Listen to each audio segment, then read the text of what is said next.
Hey, good morning, everyone. Today is Tuesday, February 22nd, 2022. The Board of Supervisors of the County of Del Norte and the governing body of all other special assessment and taxing districts for which said board so acts is now meeting in regular session. Only those items that indicate a specific time will be heard at the assigned time.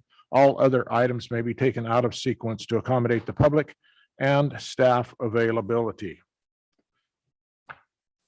Okay, so at this time, Kylie, I think you need to call roll. Supervisor Howard, Here.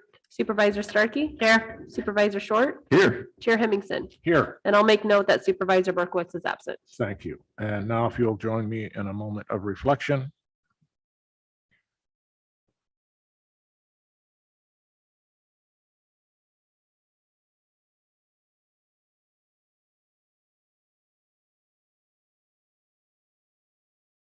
And now if you'll all stand and join us in the Pledge of Allegiance led by Supervisor Howard.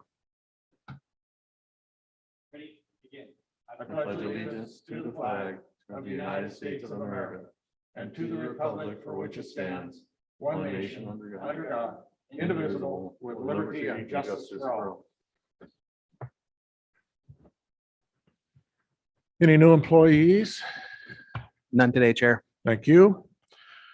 County Council, any actions from closed session? Nothing today, Chair. Thank you. At this time, I would request any deletions, corrections, or additions from board members. We do have an item we're taking off. What's the number? What item? 6? No, It's number 14. 14. Item number 14, which was a timed item at 11:10, is being postponed. We'll probably put that on the next agenda. Is the only correction that I have. Any other corrections or additions?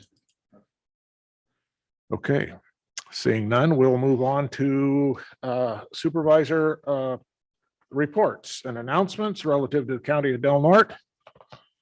And we're going to start with Supervisor Starkey. Another very short week for me, or short report out. I attended the Visitor Bureau meeting. We received the quarterly report from Lynette Braylard, who continues to show some impressive numbers. Our digital campaign impressions were over 1.5 million. For the reporting period highlighted, the county's TOT was up 10% and the city's tax collections were up 35%. Lynette pitched 4 articles to Visit California and 3 were picked up and published. She does a great job for us. Attended a solid waste management meeting, the Free and Clear Del Norte and the Clean California by Caltrans. That's going to be held this weekend on February 27th in Klamath, and people can bring 4 large items. It can be a refrigerator, mattress, tires. The event's going to be from 10 to 2. You must be in line by 2 o'clock in order to be included. The doors of the actual transfer station will close at 4 o'clock. So even if you are in line at 2, but yet don't make your way to the gate, unfortunately, you will be turned away. So get there early. There will be another event that is scheduled for March 12th, and that is in Gasky. And there'll be 2 more events that will happen over the summer here locally and Smith River. I participated in TRL discussions for ordinances following Amber Weir's presentation regarding flavored vape and her request on behalf of the Health Collaborative. We spent some time working through some ways in which we can accommodate her request. So we had a meeting with Public Health, County Council, Supervisor Short, the CDD, and our CAO, and we're working on coming up how we're going to move forward. Either we're going to meet with the city on a 2x2 or we're going to request a workshop format. So we'll keep you posted on that. I attended a Harbor District meeting. I met with a representative from the healthcare district. And from that, I set up a meeting that's going to happen later on today to address the emergency visits for mentally unstable people.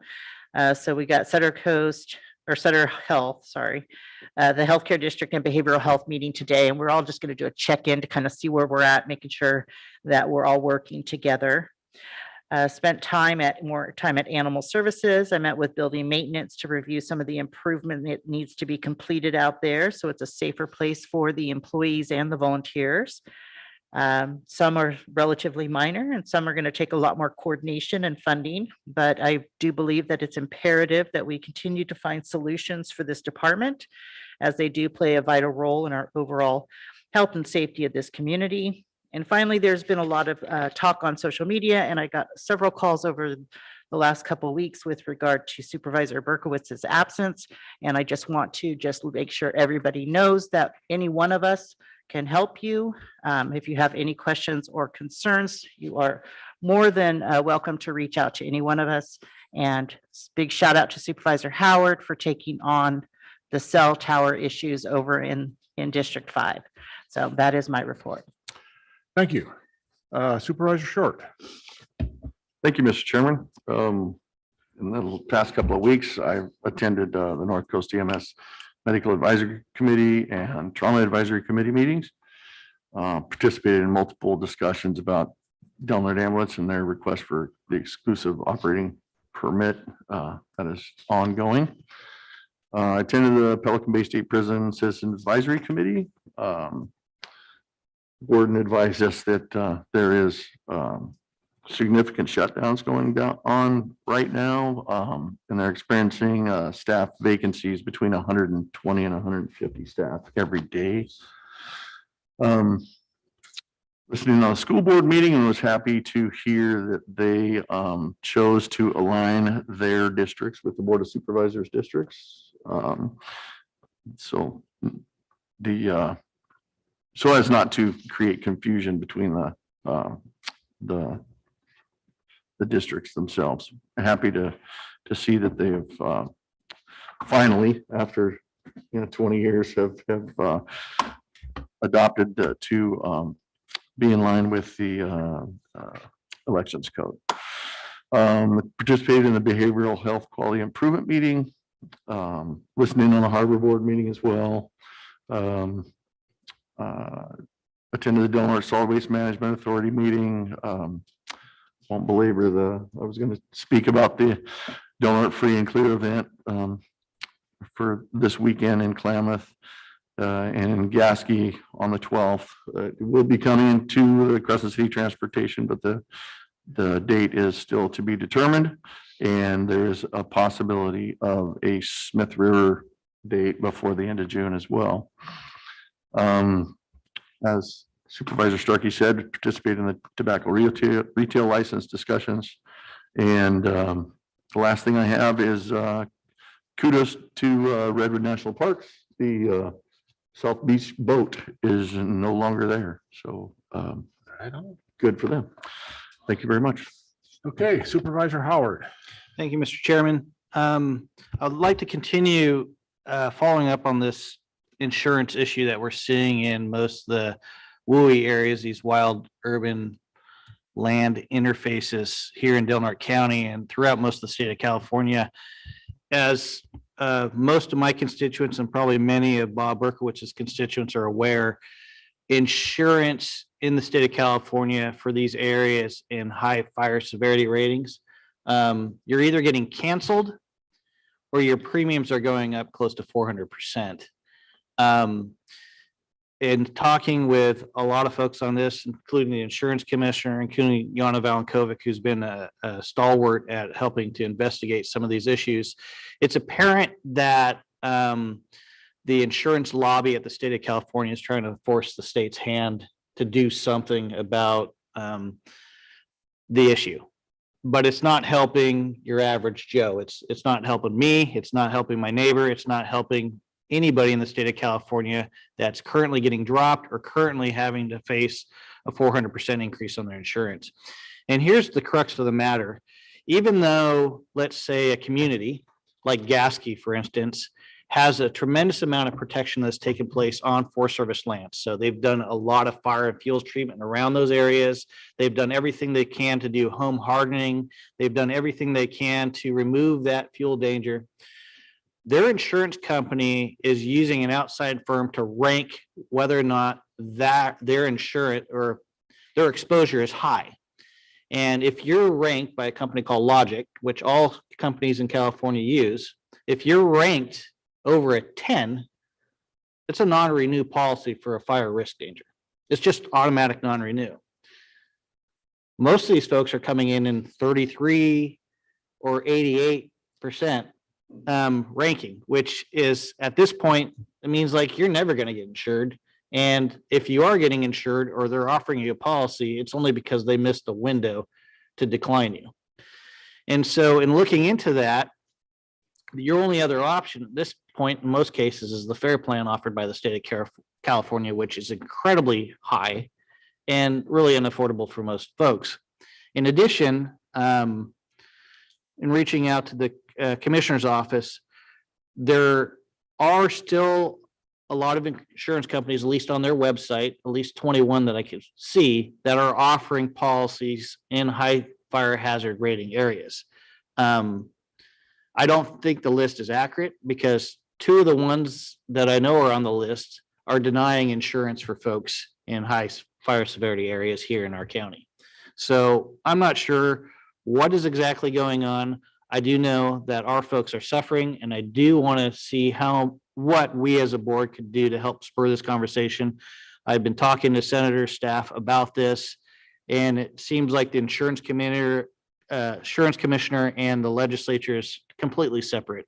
But what I do know is that as long as the insurance companies are using these rating forms that are completely outside the state's assessment authority, whether or not it's CAL FIRE showing up to your house and giving you that little yellow card that said, hey, you did a good job. You cleared vegetation 100 feet from your facility. It doesn't matter. It just doesn't matter. You're not going to get that point level lowered. And it's going to take a lot deeper dive. And I feel for everybody out there because I too am affected by this. But I think at some point, the state of California is going to have to get something up to the legislature that's going to allow a fire severity rating more tuned to local conditions. And that's what I think at some point we'll have to push for. But I just want to give everybody an update on that since I know it's of a great deal of interest right now. I spent some time with Sheriff Waltz and Joe Aiken with the the Big Rock Community Service District on some constituent issues out there. Also had a meeting with Ms. Sutter. I appreciate her showing up, and then also with Donna Westfall and Sam Straight, and then with Neil Lopez at a request to talk about the Measure R issue. I appreciate them showing up, at least spending some time to hear, where we're at with the measure. And anybody else who has questions about this, please feel free to approach us.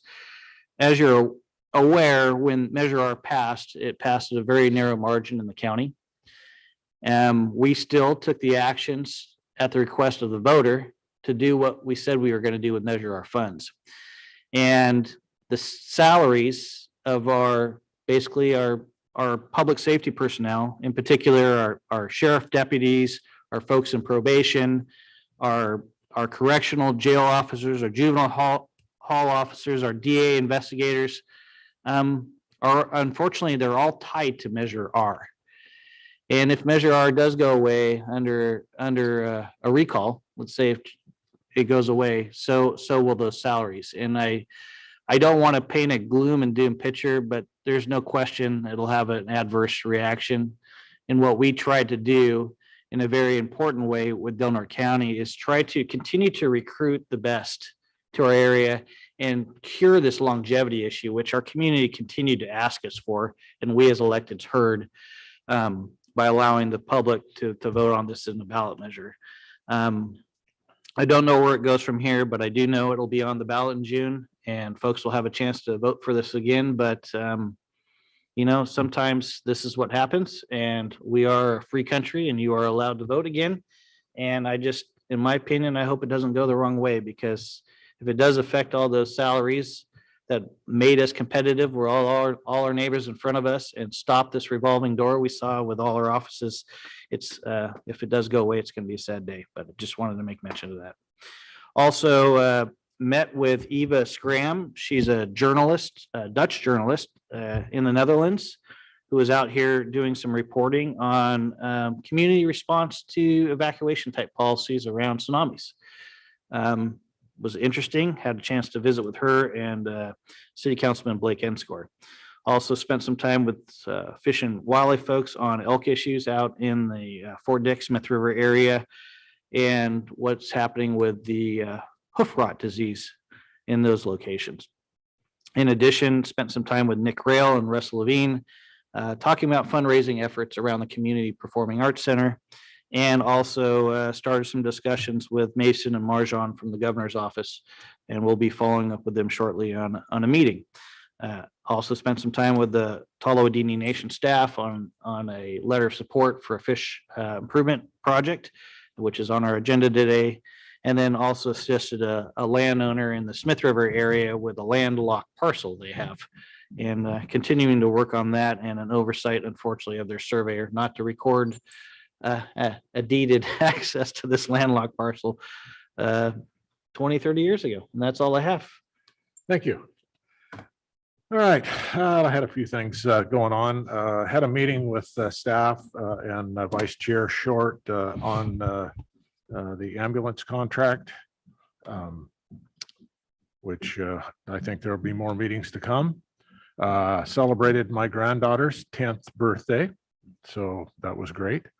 Had a whale working group risk assessment management plan meeting. I did agenda review. Went out to the Gasky Ranger station or district station for a PODS workshop, which is the potential operational delineations. That's the acronym PODS. And what they do is they break the forest up into polygons, they kind of call them, but they're really not polygons. They're just areas of and they can be priorities, defensible areas, and how they break it up by roads and ridges, and very interesting on how they do that. Anyway, to help fight forest fires and have a better plan on how to continue to do that. So that's always good. Had a meeting with, as Supervisor Howard just mentioned, Mason and Marjan from the governor's Northern California Office of External Affairs. Indicated to me that they have narrowed it down now to somewhere between 30 and $50 billion in surplus. I'm glad that they can really focus in on that. So they're at least within $20 billion. I find that pretty strange. Not that it's their fault. They're two very nice young gentlemen. And had great meetings with, had a great meeting with them. He wanted to know what kind of priorities we've got here, and I didn't really need a list because they're things that we deal with every day. Last chance grade, 199, 197, forest issues, issues with insurance, as Supervisor Howard brought up, fires, CAL FIRE, forest resilience. I mean, we've got all kinds of stuff. We've got back pilt issues for our wildlife areas that haven't been paid. We got a jail rehab that we need to get done. Public safety, medical, OES, our staffing issues. We're getting to the point where it's very difficult to attract and retain staff and have the capacity to do some of these projects. So anyway, we spent quite a little bit of time on the phone, and he commended me on having my list ready, and I wished I would have had a list. I didn't have a list. I had jotted down a couple of things, but once you get going on this stuff, it just keeps going. So hopefully we'll keep this communications going with these two. I think they're going to be on top of things. Supervisor Howard said they'll be getting back to us, and we'll get moving on that. Also attended a webinar, the IFRMP, which is the Klamath Basin Integrated Restoration and Monitoring Plan, which is kind of above and beyond the removal of the dams on the Klamath River. And I think that they were kind of selling a plan to remove the dams, and that this was going to restore the fish passages and everything was going to be absolutely wonderful. And now they're talking about a plan that's going to cost somewhere between $3 and $5 billion. This doesn't have anything to do with the dam removal. costs, but $3 to $5 billion over the next 20 years for restoration. So that really wasn't put into the plan to begin with, at least that I don't recall it anyway. Anyway, and they're not really sure that if 20 years is going to be enough. So that will be interesting. And I think if they're looking at a 20-year plan on that river and they're going to try to help restore it, I don't know what level they're trying to get it back to, but I think after 20 years, it's going to be what it's going to be. If we have low flows continually on the Klamath River, there's not going to be enough money to restore it. And if we have high flows, it's going to restore itself. So I don't know where they're going with all that. Anyway, then there's another, they postponed another webinar that I was supposed to be on, which was the Klamath Project Facilities Agreement. And I don't know where that fits in or where that's going. There's a lot of moving parts with this dam removal, and I don't remember where we left it, where we were at with it. So I'll get a hold of council and find it out.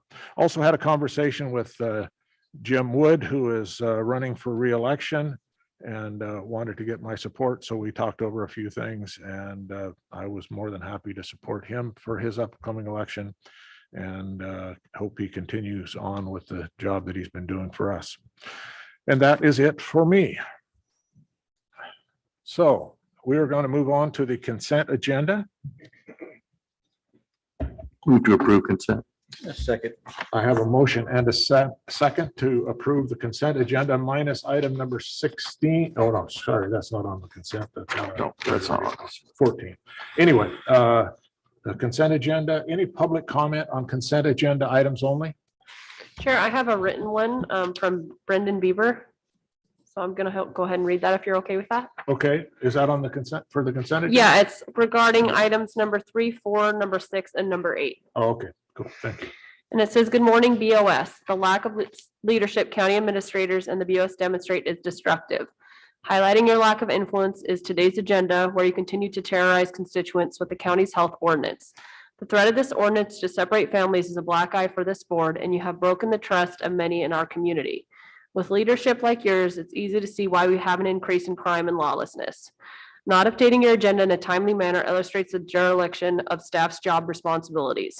Please start doing your jobs and provide accurate, timely information, or hold someone accountable for not doing theirs.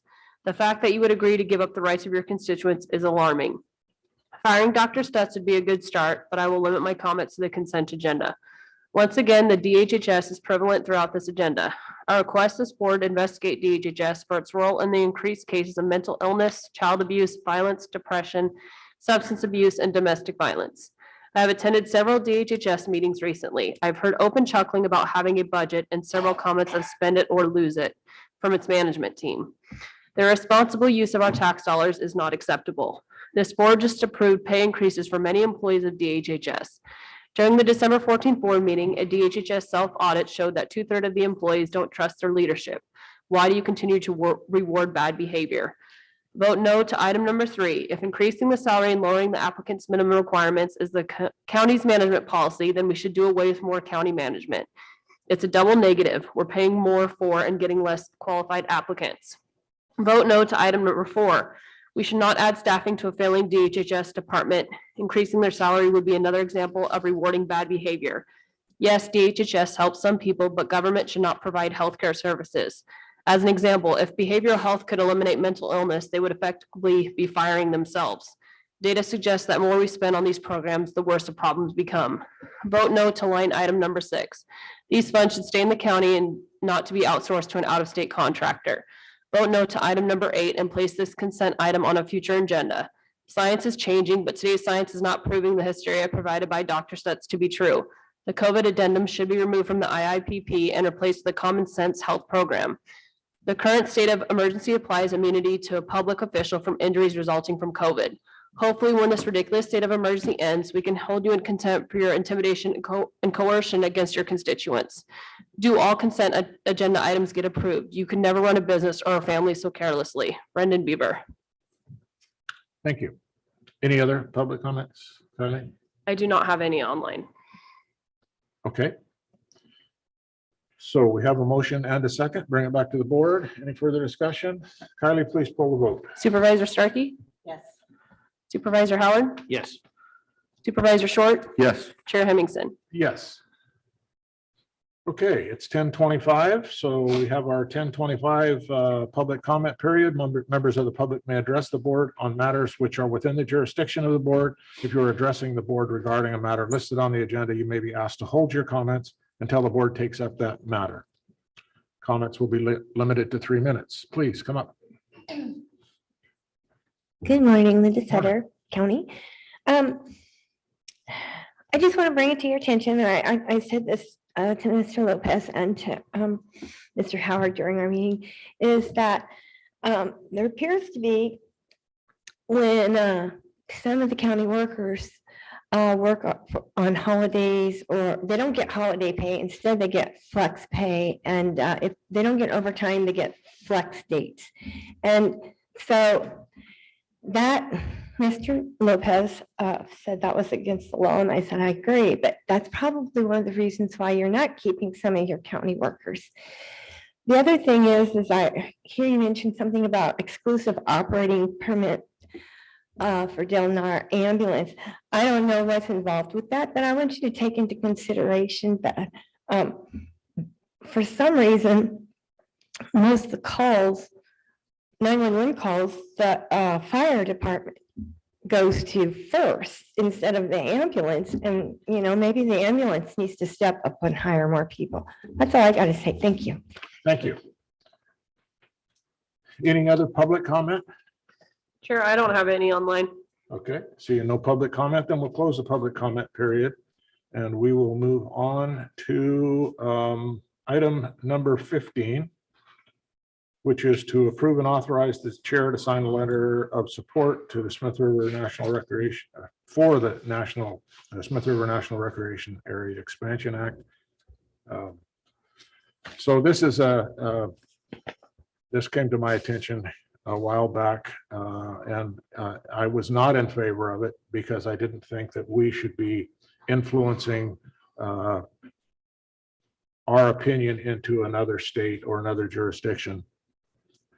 But it's come to my attention that the other jurisdiction is very supportive of it and would like to have our support, and have gotten the support of the city council as well as Chamber of Commerce. Numerous letters that are in the packet. You can see that even Green Diamond, who is a huge landowner up there, is in favor of it. So I would like to see us put through a letter of support. I'd make the motion to approve the letter of support. Thank you. Second. And second, any public comment? Chair, I don't have any online. Thank you. Seeing no public comment, Kylie, would you please poll the vote? Supervisor Starkey, Yes. Supervisor Short, Yes. Supervisor Howard, Yes. Chair Hemmingson. Yes. Okay, we have one budget transfer, item number 16, budget transfer 02-04 in the amount of $12,465 within the American Recovery Funds budget unit for fiscal year 21-22 to pay for Zoom licenses. Looking for a motion. Move to approve. And second. I have a motion and a second. Any public comment? Chair, I have none online. Thank you. Bring it back to the board. Please poll the vote. Supervisor Starkey, Yes. Supervisor Short, Yes. Supervisor Howard, Yes. Chair Hemmingson. Yes. Okay.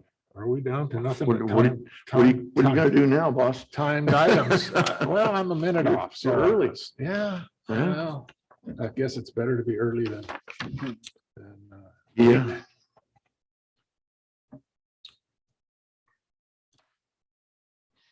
Is Dr. Stutz on, Kylie, at all?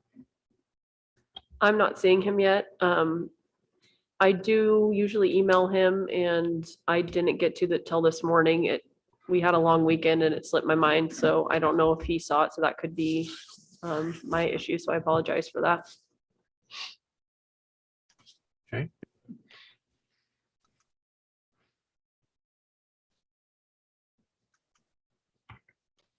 Chair Hamilton, I did receive a message from Dr. Sets just this morning. It says he's in the ER this morning. He's working in the emergency room, so he won't be able to It join us. won't be on. Okay, we will take a short break then until 10:40. Talk amongst yourselves.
Okay, everyone, welcome back. It is 12:40. We're going to receive a presentation by the California Department of Fish and Wildlife staff to discuss Wildlife Conservation Board Public Access Program for the Saxton's boat ramp facility. Who do we have on? Philip is on. Philip, are you there? I see that is, yep, he's joining now.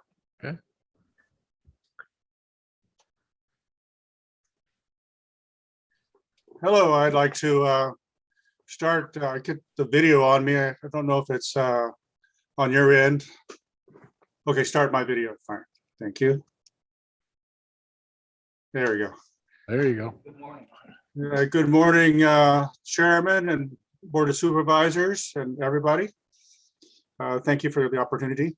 I'd like to just start right in on my PowerPoint presentation and certainly welcome questions. And I do have at the end at least one to ask, but I have prepared for any questions that you might have. So I'm going to share screen now.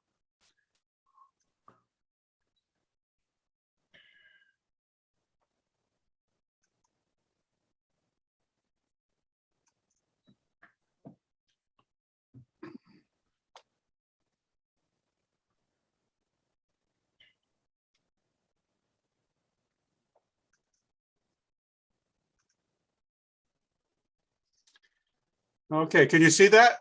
Yes, we can. Yes, we're My good. start slide? Okay, great, great. So we're off and running here. This is indeed about the Wildlife Conservation Board's public access category for restoration. And in particular, the department's property called the Saxton property and the boat ramp restoration.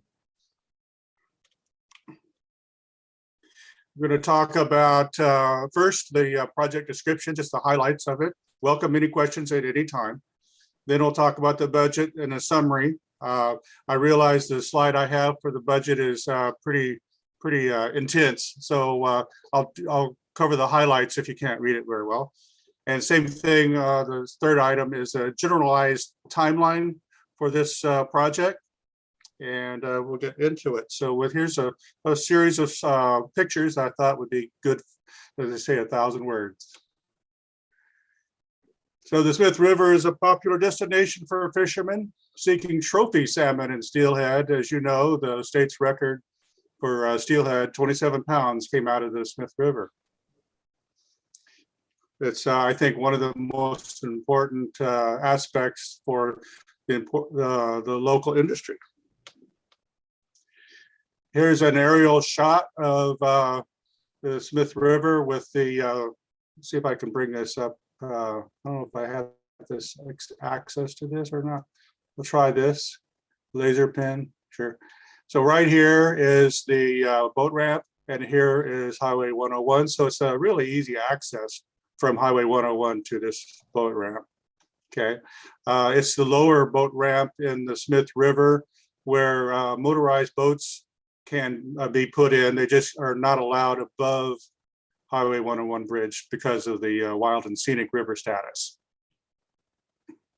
So this is a takeout point for a lot of kayakers and anglers from above the upstream of this on the Smith River. Here's a quick picture of the property, and you see this hash mark here. That's a private parcel. That's not CDF and W property. I don't know how in the world that happened, but it did happen in 1963 when this whole thing was built. And I believe it was 1985 when the last time WCB, Wildlife Conservation Board, applied some funding to restoring it. So it's been since 85, 15 plus 22 is 37 years. So it's been a long time. It's held up pretty well, but it does need a lot of repair. And you see here as you're entering the facility, the bathroom or restroom is there. There's part of the private property. And then you follow that road down into the larger parking lot.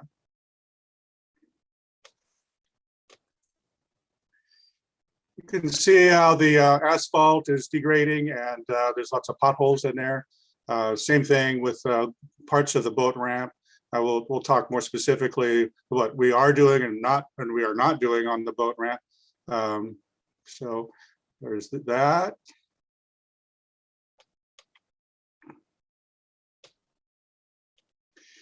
The restroom here was permanently closed a couple years ago. A tree fell over on the roof and damaged the restroom. And because of that, it's been boarded off basically. And the signs are okay, but they're getting to be weathered and hard to read.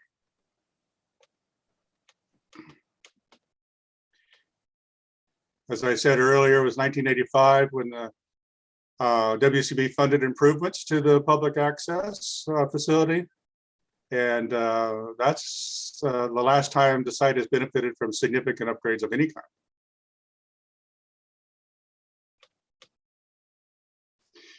In this slide, you see the small building up here is our little shack. It's a little shed type building for housing the Didson sonar fish counting station. The cable for that goes down the hill into the water. As you can see, there's this sonar station there, and the cable again goes down to right about here, actually right about there, where the sonar fish counting station is. That's the one on this bank, and then there's another one on the other side of the river pointing this way. So they both point to the center of the river. There's two of them.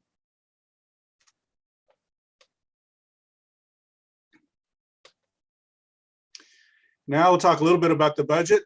The highlight I'd like to show you here, I don't know how well you can see that kind of a slide, but you see there's a task 1 encountered here. It's basically the project design, surveying, engineering design, permitting. Okay.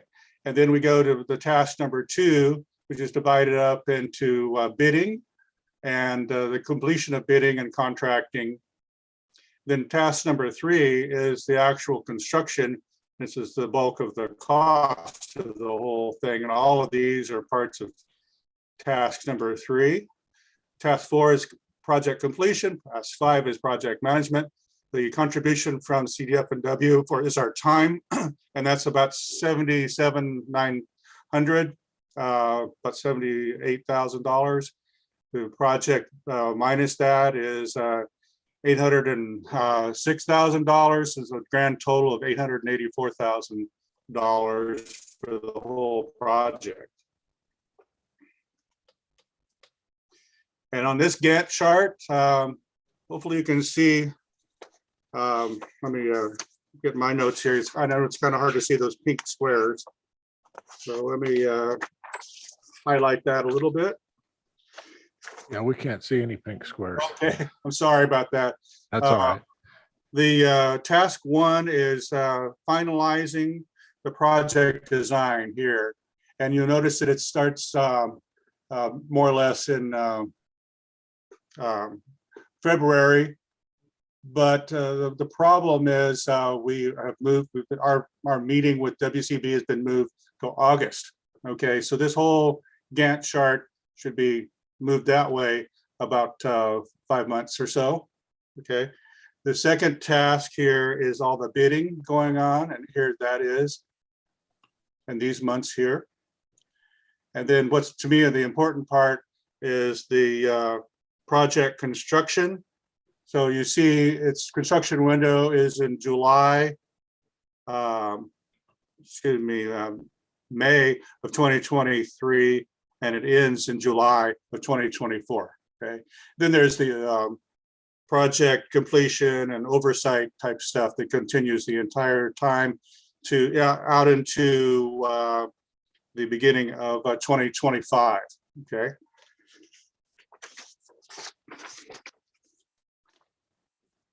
Because our CEQA, NEPA, and tribal consultations all will be completed in a timely manner for the August meeting. Parts of this will be pushed toward the later dates, but it might be that we can still get the bidding and construction going in this window, but it could be that this is moved forward a little bit too. Now, I'll just end on this slide and I can leave it up there until you want me to take it down for screen sharing. This is sort of an initial survey of the area. You'll see the parking slots that are being developed and again, that private ownership parcel right there. If you look closely, you can see the bird observatory area here. And in our concept of this, which things can be moved around a little bit, we have 3 picnic tables and a covered pavilion because of inclement weather. And we already have heard that it would be nice to have a picnic table in front of the restroom area. And there's disabled parking, ADA compliance throughout this whole thing, and the trail going down to the bird observatory and around. Bear-proof trash cans, signage out here, signage over here to acknowledge the funding sources and the managers of the facility. So, and by the way, this line here is for the electricity for the Didson shed. So we think that this project is just a dandy project to upgrade a dilapidated facility and expand the utility of the facility to a wider range of recreationalists and for weather. I'm open to any kind of questions you want to ask. If I don't know the answer, I'll find out for you. Okay. Thank you. Questions from board members? Only because I'm a little confused. So the idea is that you're wanting support for a letter for funding. Is that the correct? And then the second part of it was that for us to express our intention to accept the land transfer and maintenance responsibility after those repairs are done. That's correct. Okay, In the past, we've always had an agreement. We've had an agreement with Fish and Wildlife that we would maintain, they would fix it up and we would maintain it. So they're actually going to deed the property over to, or if. so we once want- the repairs happen, then it becomes our responsibility. That's what they would like to see. They would like to And see. they want to see a letter stating that our That's our intent is to accept that property. Okay, I just wanted to make sure I was clear on the purpose of all of this. Yeah. I appreciate the presentation. I've toured out there with our building maintenance, so I'm familiar with that kind of weird private property right in the middle of it. But I don't have any other further questions. Okay. Darren, anything? Yeah, Philip, the only thing I would like to know, is there the opportunity during all this time going on that you could get some porta potties out there? Since the other restrooms are closed down, that we could have something out there. I know I mentioned that at our Natural Resource Goal Committee meeting. Is there an opportunity?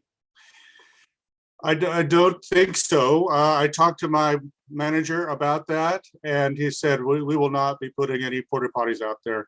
Yeah, that's what he said. I have to kind of abide by the boss. Okay, well, we'll have to work on that a little bit. Is Patty, are you on? Was there anything you wanted to add? Is Patty on there? Give me one moment. I got to promote her as a panelist. Okay. While there's a little downtime here, WCB will support this project when one of the specifics is when it knows that the restoration will be managed and maintained for about 25 years into the future, right? And so they want to make sure, and so does the department, that when we do a land conversion process for that to take place sometime in 2025, that the intention for Del Norte County is to take over and to be the recipient of the land conversion and to assume all the management and maintenance costs. That's correct. Thank you. Chair Patty is on. Patty, was there anything you needed to add? Well, I just wanted to say I'm delighted that we have an opportunity to work in partnership with CDFW to make improvements to this boat ramp on the absolute best river that the state of California has. And I just wanted to personally thank Phil for his leadership inside the department, because that leadership has yielded support from CDFW engineers and CEQA writers, or whatever their magic that they do. And so I'm just very delighted with the opportunity to move this forward. Thank you. Is there any other public comment? Smith River off of Fred Haight Drive. Smith River off of Fred Haight Drive. Kylie, do you have anything? About a mile down from the north side of Fred Haight Drive from 101. Okay, seeing no other public comment. I don't Thank- have any online, Chair. Thanks, Philip. Appreciate it. Thanks, Chair. Patty.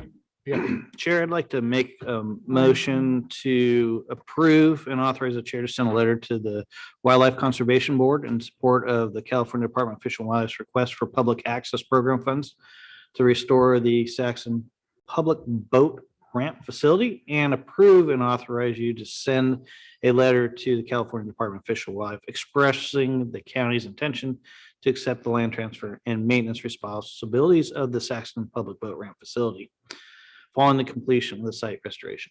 I'll second that. okay, I have a motion and a second. Any public comment on that motion? None, Chair. Seeing no public comment, then we'll bring it back to the board. Kylie, would you poll the vote? Supervisor Short, Yes. Supervisor Starkey, Yes. Supervisor Howard, Yes. Chair Hemmingson. Yes. Mr. Chairman, I just want to add a brief comment to this. I really appreciate the efforts that Patty McCleary and the Smith River Alliance, and also Philip Barrington. I know Philip's in his last years with the California Department of Fish and Wildlife, but both have been stalwarts and advocates for the Smith River, and more importantly, for our public infrastructure and access of the river and for all our enjoyment. So really appreciate the efforts everybody has gone to here for the last several years to get this into reality. And more importantly, that the maintenance of this facility by Del Norte County for many decades, and the continued maintenance of such by Alan Winogrado and his team over the last several years. So really appreciate everybody's efforts to keep this public access open. Great, thank you. Okay, moving on to our 10:55 timed item. We're going to receive Del Norte Natural and Cultural Resources Protection and Preservation Program Initiative presentation by Kimmy Scott. Is she on? Yes, she is. Good morning, Kimmy. Good morning, Chair Hemmingson and Supervisors. It is very good to see you all. And thank you for your time today. Can you guys hear me? Yep. All righty. So I'm going to share my screen real quick, if that's all right. Sure. And so I am here today to present a proposed program to you all. And this is something that has sort of been swimming around in my mind for the last couple of years. Started around the time that I began working as emergency manager with Tallawahdaini Nation, and further developed during my time with the county. And so it's sort of come to a place of fruition now where we could start the work if you are in support of it. So basically the project is to create a program, natural and cultural resource protection and preservation program. The background is I received some training when I was with the tribe through the Smithsonian called HEART, Heritage and Emergency Response Training. And basically it was a dozen cultural stewards and a dozen emergency managers who got together for a week. We lived together, we trained together, we worked together, and shared some ideas about where those two professions intersect. And then as a graduate from that program, I was invited to apply for the leadership course for cultural stewards in challenging circumstances. This is a program put on by the Smithsonian and the Cultural Emergency Response Division of the Prince Claus Fund. This would be the third delivery of that program. and it's an international program. They take 10 people a year into it, and I was chosen to participate last year, which was really fantastic. And so other people in the program come from all over the world, including Estonia and Yemen, and basically all over. And so these are folks that are either emergency managers or cultural stewards and working in that space in between those two things. And so as part of being part of that program, we had to pitch an idea for a project for work within that space. And so my pitch was for this project, which I'm about to present to you. So Natural Culture Resource Protection Program obviously is a mouthful. So I've been calling this NCRP3. It's a little easier to say. And so there's two components to this. Part of it is developing a planning document, which would be annexed to the Office of Emergency Services Emergency Operations Plan, much like a debris plan or a fatality management plan. And the second part is to create a response team, similar in form and function to like CERT team or DART team that you're already familiar with. And so for the plan, it would go through things like resource identification around both tangible and intangible natural and cultural resources. So if you want to think about things, and it spans a wide breadth, but think about things like, you know, our museum collection, about, you know, regalia collections, traditional knowledge that our Indigenous elders hold, art collections like the art gallery down at the harbor. And so those cultural resources, which intersect in many ways with our natural resources too, that are within our community. And our community is really unique in the fact that we have, you know, a UNESCO World Heritage Site. We have these wild and scenic rivers. We have 4 tribes with trust property within the Del Norte borders. And so these resources are really, really important to our community. So the project would be going through and identifying those values at risk that are important to our community. And the reason that cultural values at risk are so important from a disaster standpoint is that that is where personal and community identity really exist. And so if you look at communities that place a focus on those cultural resources after a disaster, it helps bring the community back through recovery faster. And as, you know, a person who moved to this community from out of the area, you know, something that struck me early on, back when I worked at the city, was the 1964 disaster and the destruction of downtown. And the fact that that wasn't just a severe economic impact to Del Norte, it also sort of gutted the soul of this community. And it seems sort of like we've been struggling to find our identity since then. And I think that really, you know, in the last few years, I've seen a foothold begin to take place on where there is this new identity forming for our community. But I would hate to see a future disaster sort of take that away from us again. And an example I'll provide with COVID-19, for example, is, you know, the Danaka shows had to end there for a while during COVID-19 at the height. And, you know, that's a place where this community really gets together and gets to enjoy who we are in that cultural space.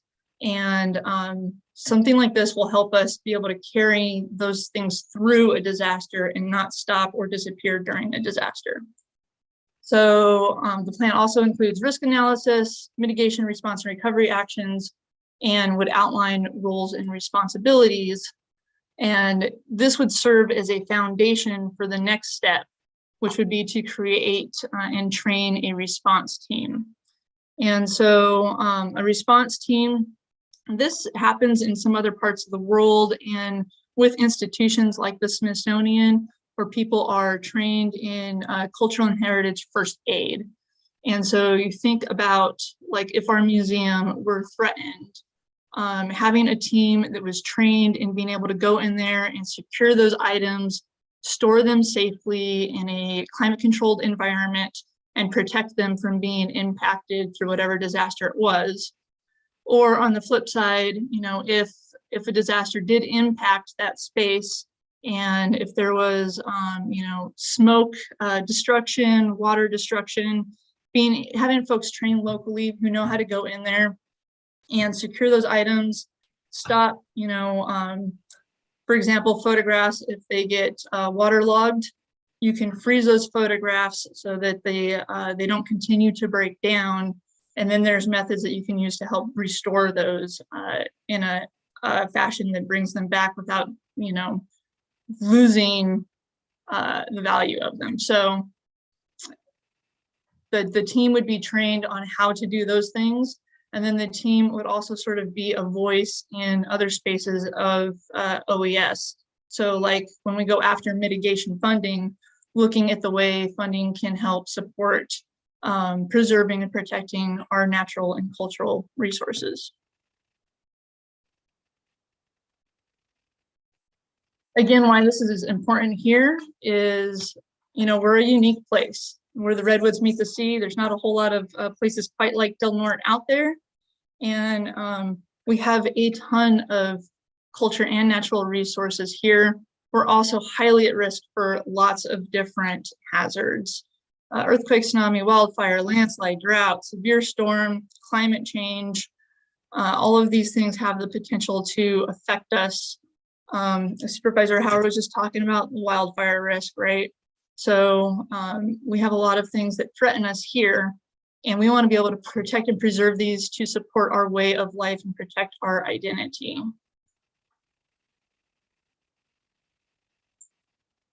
The reason I'm approaching the county to house this project is a couple things. Why Del Norte?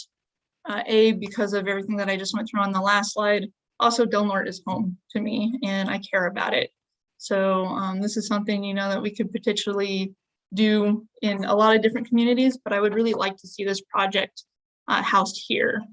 And the reason the county is the best entity to do that is because in California, the standardized emergency management system, the county serves as the operational area lead for disasters, meaning it's the coordinating entity for sub-jurisdictions and other entities such as the tribes within our borders.